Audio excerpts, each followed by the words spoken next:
Hello everyone. Today I'll discuss how I ensure my model adhere to responsible AI principles, particularly fairness, and how I leverage different models to improve model interpretability.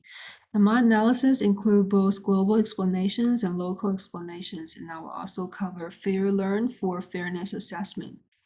And before evaluating fairness and interpretability, let me briefly introduce our approach. We process the dataset by handling missing values, encoding categorical variables, and normalizing the numerical features where necessary. And also, we apply SMO to balance the dataset and improve model generalization. And for our predictive model, we used CapBoost, a gradient boosting decision tree algorithm that is well suited for handling categorical features without requiring extensive preprocessing. We trained our model using stratified k-fold cross-validation with 5 splits to ensure robustness. The model's performance was evaluated using AUC, which reached 0.9122, indicating strong discriminatory power. Now let's look at the code for this part. At this part, we import necessary libraries and import our training and testing dataset. And we handling the outliers, do the encoding and feature engineering.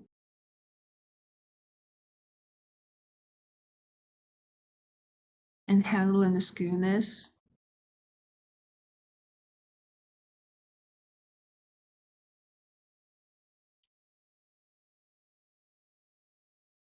And we finalize, this is our finalized data set.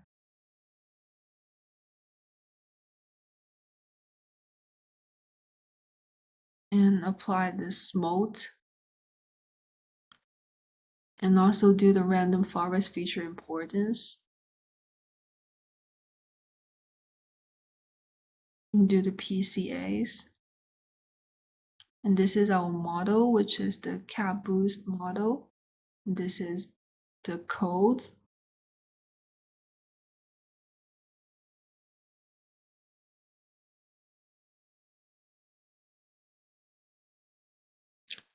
And now let's move on to our RAI principles of fairness. Before applying fairness interventions, our model exhibit a disparity in selection rate between male and female applicants. The accuracy for female applicants reached 95%, and for male applicants also reached 95%. The selection rate for female reached 22%, and selection rate for males also reached about 22%.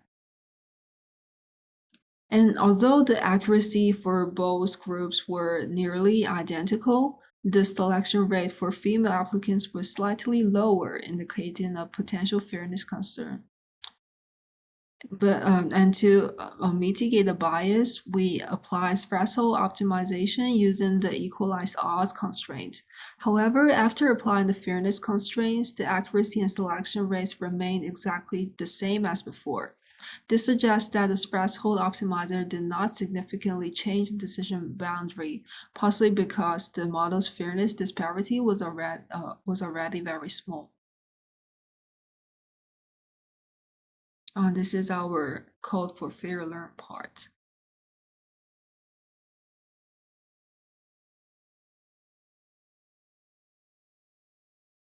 And next, we will improve the model interpretability. And the first is the global explanations. Global explanations provide insights into which feature influenced the model's prediction the most. We use the 4 key methods. First one is permutation feature importance, and the second one is SHAP, the third one is PDP, and the fourth one is 2D PDPs. And for the first one, permutation feature importance, it measures how much a model's performance drops when a specific feature is randomly shuffled. And our result revealed that the most important features were previous loan defaults, loan interest rate, debt-to-income ratio, and person's income. These results indicate that previous loan defaults and loan interest rate were the dominant factors in loan approval decisions. while income to loan ratios, homeowner status, and loan intent had negligible importance, suggesting that they contribute little to the model's predictions. And this is the code for our permutation feature importance part. And this is the plot.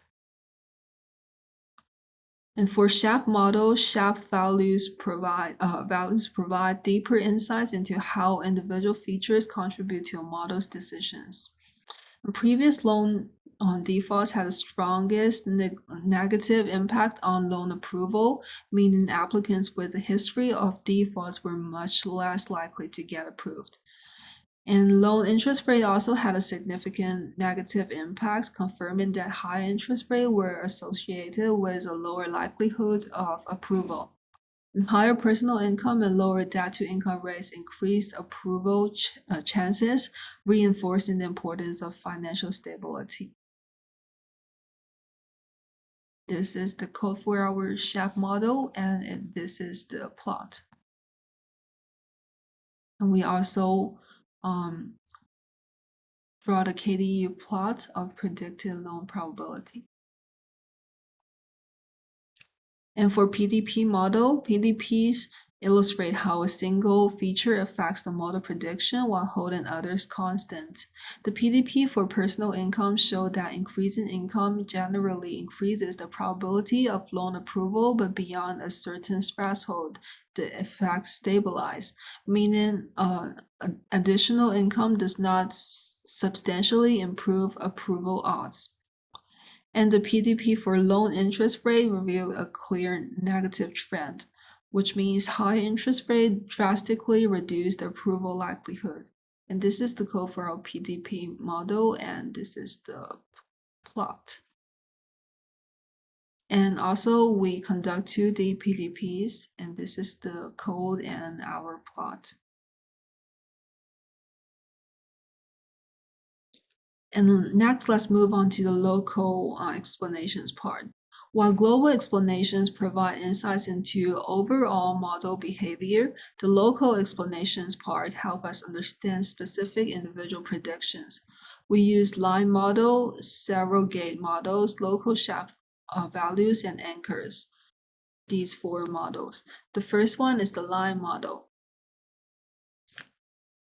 Line model explains individual predictions by using the data and fitting an interpretable model.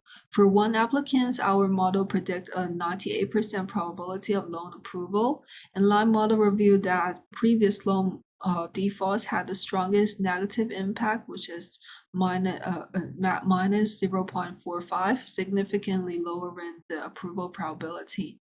And also owning a home contributed positively, which is 0.17, increasing approval chances. And also higher credit score also increased the likelihood of approval, which is 0.13. This analysis confirms that same features identified as important in global explanations also influence individual predictions. And this is the code for our line model and the plot. And for several gate models, based on our CAPBOOST model is complex, we train a decision tree surrogate model to approximate its decision making. And the root node split on previous loan defaults, confirming that it was the most critical factors. And loan interest rate and credit scores were also highly influential. This confirms our SHAP and line findings. This is the code for surrogate and decision tree. And for local SHAP values, it helps interpret the individual predictions by assigning positive or negative contributions to each features. And these results also align well with both global SHAP and LIME, providing a coherent interpretation across different methods. And for the anchors model generates decision rules that anchor a model's prediction, making it more interpretable. And for an applicant classified as benign, which is loan approved. The rule was no previous defaults and loan interest rates more than 0.23 and credit scores more than 0.62. And for another applicant classified as malignant, which is loan rejected, the rule was loan interest rates on less or equal to 0.23 and income to loan ratio more than minus 0.65. These findings support the importance of loan interest rates, credit scores, and income to loan ratio in individual decisions. And these are the codes and the results. So by using FairLearn, we assess the fairness and observe a slight selection rate disparity between male and female applicants. And for model interpretability, our global explanations confirm that previous loan defaults and loan interest rate were the most influential factors. PDPs and SHAP values provided additional confirmation of these insights. And our local explanations validated individual predictions, ensuring the model's decisions were interpretable and consistent. And by integrating LIME, local SHAP anchors, and surrogate models, we achieve both global and local interpretability, making the model more transparent and reliable. So by applying these techniques, we improve trust, accountability, and fairness in AI-driven decision-making. Thank you.